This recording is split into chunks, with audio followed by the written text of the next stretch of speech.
could a stock really surge, properly surge, even when the wider economy seems, well, gloomy? Today we're asking, is Energy Fuels radioactive? Or just radiant? Welcome to De-Risk, a podcast where we provide a no-nonsense analysis of stocks. We're diving into Energy Fuels, ticker UUU. This is all based on our research data pulled this morning, September 16th, 2025, around 7:48 a.m. Eastern. Our goal, to pull out the key insights for you. So let's get into it. First off, maybe let's zoom out a bit. The broader economic stage. What's the feel this morning? Futures are pointing a little higher, pre-market anyway. NASDAQ's leading things. Yeah, a little bit of a spring in the step this morning, but you have to be careful. The bigger picture is still pretty murky, wouldn't you say? Growth forecasts for the rest of the year, they're actually slowing down. And we're seeing leading indicators, things like manufacturing orders, consumer confidence, they're trending down. Plus, something like a third of U.S. states are, well, technically already in recessionary territory. And we've got retail sales, industrial production data coming up. So yeah, bit of a tightrope walk. Definitely murky, which really sets up the key question, doesn't it? How can one company like Energy Fuels maybe defy that kind of backdrop? Is that even realistic? It's the central question, right? Yeah. And Energy Fuels, UUU, it's interesting. They're US-based. Uranium, vanadium, and importantly, rare earth elements too. Critical stuff. And our research shows two really big catalysts just hit, almost perfectly timed for this weird market. First, policy. The U.S. Energy Secretary, pushing hard to expand the strategic uranium reserve, trying to cut dependence on Russia.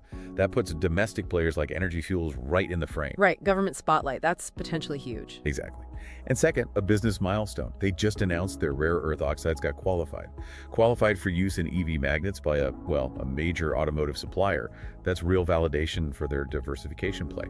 A big deal for the market to see. And Wall Street's notice, clearly, 6 out of 7 analysts buy or strong buy. That's what, 85% approval? Pretty overwhelming. It is. So the conflict here isn't really inside the company. It's this strong story, these catalysts, butting up against that cooling global economy we talked about. And interestingly, the actual spot price for uranium dipped recently too. So it's a genuine tug-of-war playing out.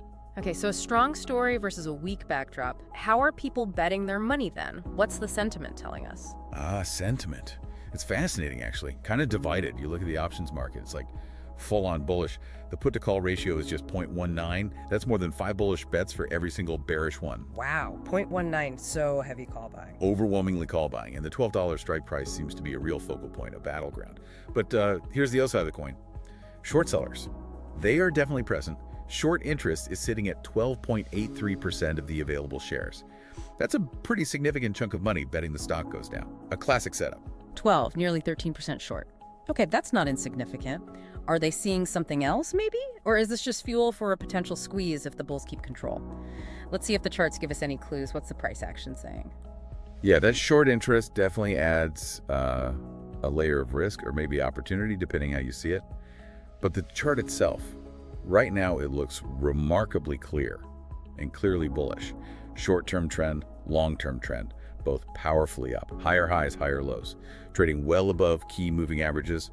And the money flow indicators, consistent accumulation, buyers stepping in.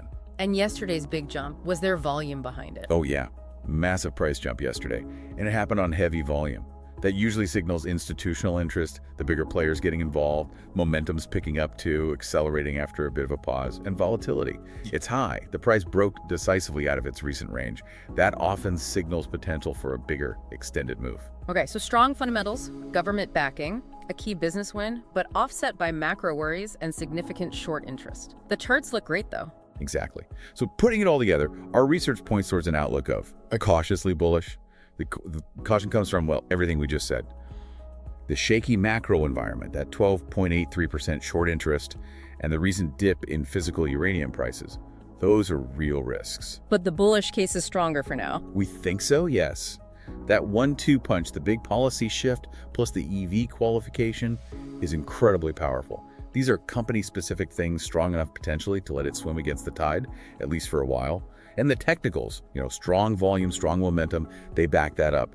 And like you said, that high short interest, if things keep going well, it could actually fuel the rally, a squeeze scenario. All right, so cautiously bullish. What are the key levels people should watch, say, over the next few sessions? Okay, key levels. Upside. Watch $14.20. That's the immediate battleground. If the bulls take that convincingly, the road to $15, that psychological level, looks open. Downside. $12 is absolutely critical. It was old resistance, now potential support, and it's where all those options bets are clustered. If it closes below $12, especially on heavy volume, that would really undermine the current bullish case for us. That's the invalidation point for now. Okay, good markers. So is Energy Fuels genuinely set for a nuclear-powered rally, or could the bears force a meltdown? The charts are certainly glowing green right now, but in a market this volatile, you always have to watch for the fallout.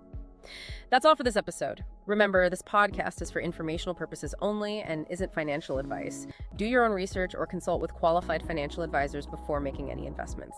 Thanks for tuning in. Catch you in the next episode.